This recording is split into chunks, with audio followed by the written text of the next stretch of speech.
I wonder, what if Saab was acquired by BMW instead of being discontinued? The following is an alternative history, so get yourself an alternative tea and settle in. In early 2010, Saab Automobile found itself in a dire financial situation, struggling to compete in an increasingly competitive market. As the brand's sales plummeted and debts mounted, the once iconic Swedish automaker teetered on the edge of collapse. When rumors of Saab's decline started to spread, BMW took notice. Alexander Richter, an astute executive within BMW, recognized the untapped potential of Saab's brand and engineering capabilities, having been an avid fan of old Saabs himself. Richter believed that acquiring Saab could be a strategic move to broaden BMW's product portfolio and tap into the mid-range segment of the market, especially as their rivals at Volkswagen were rapidly acquiring similar brands. Richter began negotiations with Saab's management team. However, the process dragged on for months as both sides had divergent perspectives on the brand's future, design philosophy, and financial valuation.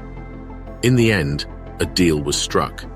BMW would acquire a majority stake in Saab and provide the necessary financial lifeline to save the struggling automaker, so long as BMW retained Saab's existing team for the next 3 models launched. The first task at hand was to revive the Saab brand with a flagship model that would re-establish its presence in the market. After intense discussions and feasibility studies, the team collectively decided to revive the iconic Saab 900 Turbo as the first model under BMW's ownership. Lars Jansson, a seasoned product leader with a passion for Saab's heritage, outlined the criteria for the new project. We wanted it to honor Saab's unique approach to automotive design, combining Scandinavian minimalism with a focus on aerodynamics and elegant practicality. Jansson also made it clear that the new 900 Turbo should deliver an exhilarating driving experience without compromising fuel efficiency. This necessitated the exclusion of large displacement engines and high horsepower applications, focusing instead on providing substantial low to mid-range thrust for optimal performance in everyday driving scenarios. The brief was met with enthusiasm, but initial design concepts resulted in tension between the Swedish and German teams. On the one hand, BMW believed that the new 900 Turbo should embrace a more contemporary and dynamic look, drawing inspiration from their own sharp and aggressive design language.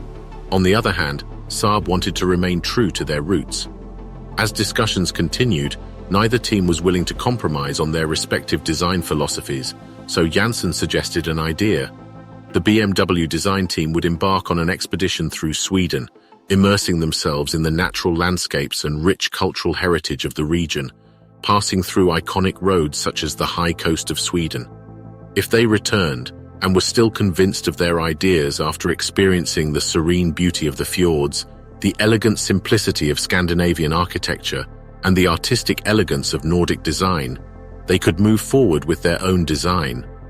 Unsurprisingly, the BMW team returned with a renewed sense of inspiration. They candidly acknowledged that BMW's established design language didn't harmonize with the distinctive aesthetic rooted in Saab's heritage. By 2015, the final Saab 900 Turbo design was approved. Its profile was characterized by a gently sloping roofline, a wraparound windshield, and well-defined wheel arches, housing stylish alloy wheels. It was bold, unique, and distinctly Saab, but brought into the modern era. Interestingly, the new design was created as a 4-door rather than the traditional 2-door style. Meanwhile, the interior embraced the Scandinavian concept of hygge, creating a warm and inviting atmosphere with a focus on ergonomic comfort, premium materials, and intuitive technology. However, many of the parts were borrowed from various BMW parts to cut costs, in line with the mid-market positioning of the Saab. The last crucial element of the Saab 900 Turbo was the drivetrain, which fell under BMW's expertise. While Saab lacked a compelling drivetrain solution, BMW had an array of options perfectly aligned with the criteria of fuel efficiency and punchy power. The solution was clear and straightforward. The B48 engine, a highly versatile 2-liter 4-cylinder turbocharged powerhouse, widely utilized in various BMW and Mini models. For the new Saab iteration, the tuning profile was adapted from the BMW 330i, delivering a robust 248 horsepower while maintaining exceptional fuel efficiency. However, a significant transformation was in store, a departure from Saab's traditional front-wheel drive architecture. BMW believed that a rear-wheel drive layout would offer enhanced desirability and enable the seamless integration of the B48 engine and its accompanying components within their established BMW cluster architecture.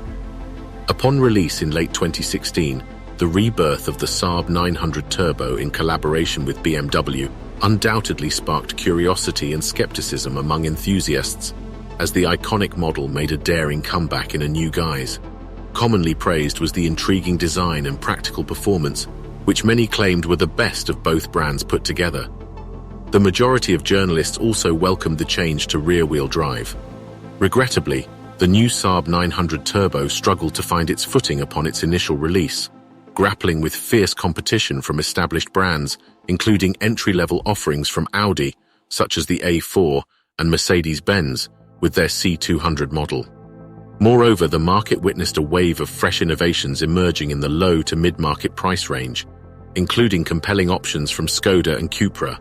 That said, the rebirth of the Saab 900 Turbo paved the way forward for a future of highly compelling products under BMW ownership, which resulted in an incredibly successful SUV crossover which found a unique place in the market.